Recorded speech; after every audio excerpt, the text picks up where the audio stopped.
ጌታዬ ሆይ የረመዳን ድባብ በምድር ላይ በነገሰበት የሰማይ ደጃፎች ክፍት በሆኑበት በዚች የተቀደሰች ሌሊት ደካማይቱ ነፍሴ በደጃፍህ ቆማለች። ያ አላህ አንተ የሰላም ምንጭ የፍቅር ባለቤት ነህ። በረመዳን ብርሃን የጨለመውን ልባችንን አብራልን። በጾማችን ውስጥ ጥንካሬን፣ በስጁዳችን ውስጥ እርካታን፣ በዱዓችን ውስጥ ምላሽን ስጠን።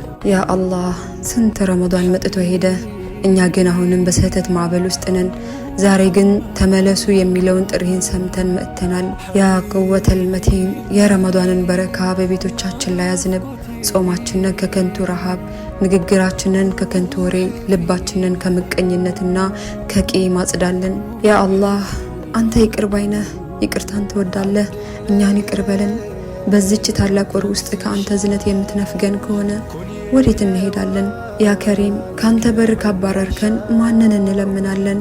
ያ አላህ በጀነትህ ውስጥ ስማችንን ጻፍልን። ያ አርሐም ራሒሚን ከእሳት ነጻ ከወጡት ባሪያዎችህ መካከልም አድርገን። አላህዬ ለተቸገሩት ረዳት፣ ለታመሙት ፈዋሽ፣ ለተጨነቁት መውጫ መንገድ ሆናቸው። ኢላሂ በረመዳን ኢፍጣር ወቅት የሚደረግን ዱዓ ትመልስን። ወላጆቻችንን በራህመትህ እቀፋቸው። በህይወት ያሉትን እድሜያቸውን በበረካ ርዝምልን። የሞቱትንም ጀነተል ፊርደውስን ወፍቃቸው ያ ረብል ዓለሚን። ያ አላህ ይህንን ረመዳን የመጨረሻችን እንዳይሆን አድርግልን።